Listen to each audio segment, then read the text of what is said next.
राधे राधे महाराज जी। महाराज जी, जीवन में कई बार परेशानियां आती हैं तो लगता है हमने कभी किसी का बुरा नहीं किया, फिर ये सब क्यों हो रहा है? अगर ये पिछले जन्मों का है तो इस जन्म में कर्म क्यों फल मिल रहा है इसका मतलब? क्यों? फसल आपने बोई है तो काटना आपको ही पड़ेगा, कोई दूसरा थोड़ी काटेगा। आज कत्ल करता है 10 साल मुकदमा चलता है, 20 साल की सजा होती है। कानून व्यवस्था है।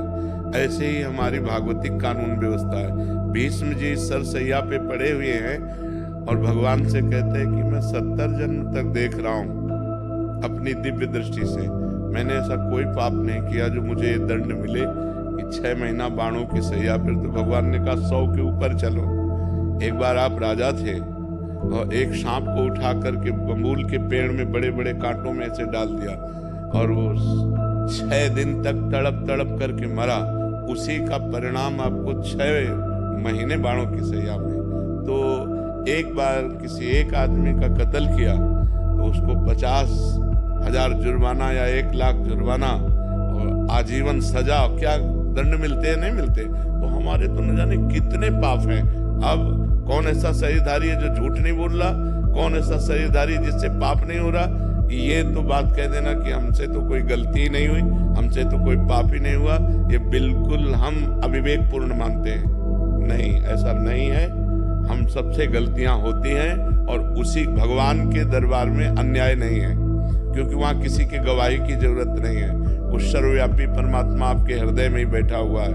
मत्ता परतरम नान्यत किंचिदस्ति धनंजय, मेरे सिवा और कुछ है ही नहीं, तो उसको गवाही की क्या जरूरत है? वो देख रहा है। तो हमको बहुत धैर्य पूर्वक चलना है। देखो, हम कई बार बता चुके हैं कि हमारे शरीर की रचना 2 कर्म से हुई है, पाप और पुण्य। दोनों के मिश्रण से मनुष्य शरीर बनता है। केवल पाप से यातना देह का निर्माण होता है जो नरक में मिलता है। केवल पुण्य से देव देह का निर्माण होता है जो स्वर्ग लोक, मार लोक, जनोलोक, तप लोक, सत्य लोक आदि में। लेकिन मनुष्य लोक में दोनों मिश्रित होते हैं, पाप और पुण्य। तो जिस अवस्था में जो हमें दुख मिलना है वो कर्म हमारे ऊपर लागू हो जाएगा। अगर पुण्य कर्म लागू है तो हमें सुखद अनुकूलता प्रशंसा मिलेगी। अगर पाप कर्म लागू है तो दुख प्रतिकूलता निंदा मिलेगी। वो हमारी वैसी बुद्धि हो जाएगी, जैसी हो भवतव्यता तैसी बने सहाय, आप ना आवे ताहि पे ताहि तहां ले जाए। अचानक आपसे ऐसी क्रिया बन जाएगी कि आपकी निंदा होगी, आपकी अवहेलना होगी। अचानक आपसे ऐसी क्रिया बन गई, दांव लग गया कि आपकी प्रशंसा होगी, आपकी जय जय हो जाएगी। वो पूर्व कर्मों का विधान चल रहा है। तो फिर मनुष्य जन्म में महानता क्या है? अब नवीन हमसे पाप ना होने पावे। अब नवीन कर्म हम ऐसे ऐसे समझ समझ के करें कि हमारी आगे की जो जन्म हो या आगे जो हमें मिले वो बहुत अच्छा ही हो। पाप कर्म नहीं होने चाहिए। अब हमसे गलती नहीं होनी चाहिए। अब लो नसानी अब ना नसई हो। तो ये पक्की बात समझ लीजिए कि अपने कर्म को ही भोगना पड़ रहा है। इसमें बिल्कुल संशय न कीजिए कि मैंने तो पाप नहीं किया। किसने प्रश्न किया था? ईमानदारी से देखो सखी, वृंदावन में बैठी हो, ईमानदारी से जब से तुम्हें याद है तब से अब तक देखो, केवल इसी जन्म में क्या आपसे पाप नहीं हुई? क्या आपसे गलती नहीं हुई? आप विचार करके देखिए, हमसे पूर्व जन्म में कितनी गलतियां हो गई हैं। इतनी गलतियां हो गई कि भगवान ने कृपा करके मुझे मनुष्य शरीर दिया है। मेरे कर्म से मनुष्य शरीर नहीं मिला। कबहू करी करुणा नर देहि, देत ईश बिन हेत स्नेहि। अब भी भगवान की कृपा देखो कि आप साधु समागम में बैठी हो, आप वृंदावन आई हो, संत समान में बैठी हो। अब मोहि भाव भरोस हनुमंता, बिनु हरि कृपा मिले नहीं संता। तो भगवान तो आपको दुलार ही कर रहे हैं, भगवान तो आपको कृपा ही कर रहे हैं। पर हमने गलती की है तो वो भोग तो हमें भोगने पड़ेगा। महाराज जी, इस जन्म का कब भोगना पड़ेगा? जब अभी जो वर्तमान में गलती है, अगला। और ऐसा भी हो सकता है कि इसी जन्म में भी उसका दंड मिल जाए।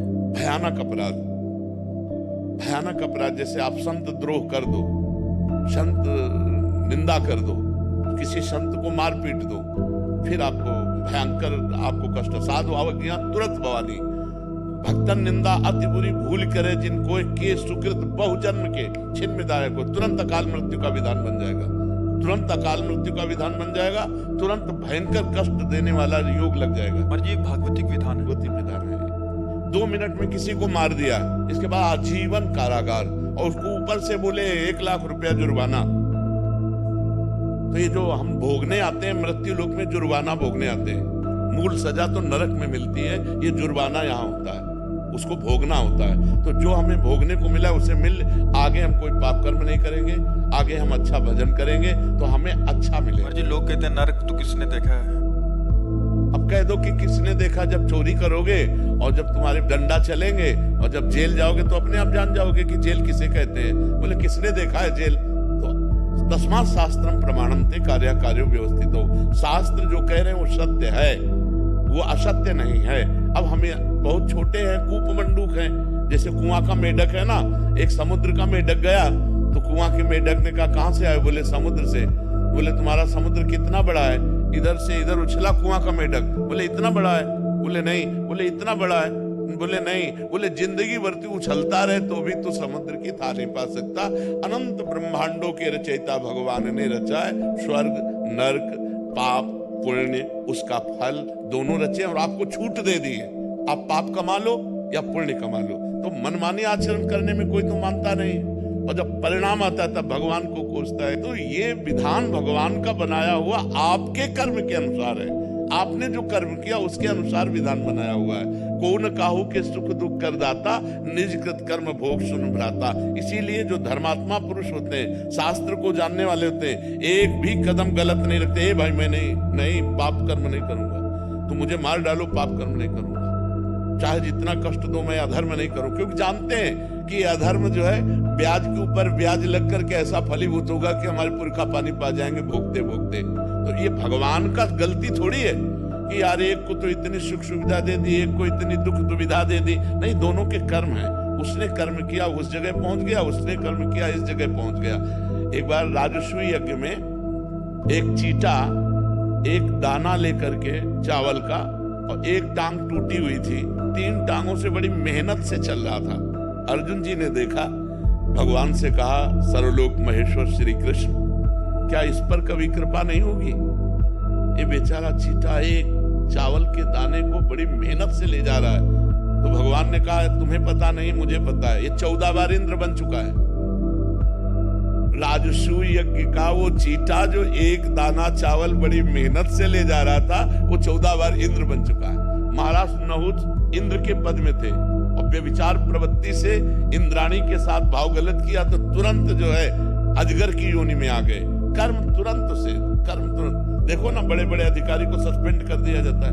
आप अपने कर्म जहां उत्तम किए तो आप चढ़ते चले जाएंगे। बुद्धिमान वही है जो सुख दुख को भोग कर भजन करते हुए नया पाप न करे और अपने जन्म को भगवान में समर्पित कर दे। यहाँ का यश कितने मिनट का? जब तक तुम्हारा शरीर छूटा कौन पूछता है यार? तुम चाहे जिस पद में हो और चाहे जितने बड़े यशस्वी हो, तुम्हारे मरने के बाद यहाँ जब भगवान का नाम नहीं ले रहे लोग तो तुम्हारा नाम कहां से लेंगे? और तुम्हारे साथ जाएगा क्या? यहाँ का बैंक बैलेंस, यहाँ की वाह, यहाँ की तुम्हारी पत्नी पुत्र परिवार। अरे जब देह नहीं जाएगा तो तुम्हारे साथ कुछ नहीं जाएगा। दुनिया में लाखों का मेला जुड़ा, हंसा जब उड़ा तो अकेला उड़ा। उसे अकेला भोगना पड़ता है, फिर नई योनियों में जाकर के दुर्गति भोगता है। इसलिए होश में रहो, जो पूर्व पाप का कर्म है उसे भोग लो हंसते हुए।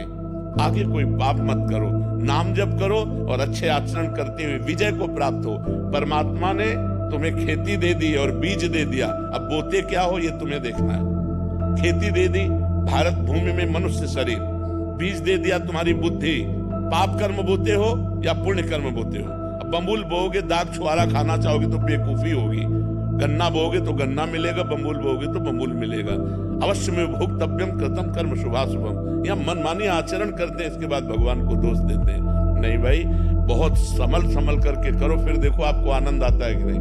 हम अंदर की तुम्हें बात कहते हैं। यदि तुमसे पाप कर्म ना हो तो आप देखो आप सुख में ही डूबते चले जाओगे। लेकिन मनमानी आचरण करते हो, पाप करते हो, जब उसका दंड आता तो भगवान को कोसते हो। भगवान एक सर्व समर्थ पिता है जो तुम्हें दे दिया, अब तुम उसका बर्ताव क्या करते हो अपनी श्वासों का, अपनी बुद्धि का, ये तुम देखो। अपनी श्वासें और बुद्धि गंदे कामों में लगाओगे, बोले सफाया करवा दिया, गर्भ गिरा दिया।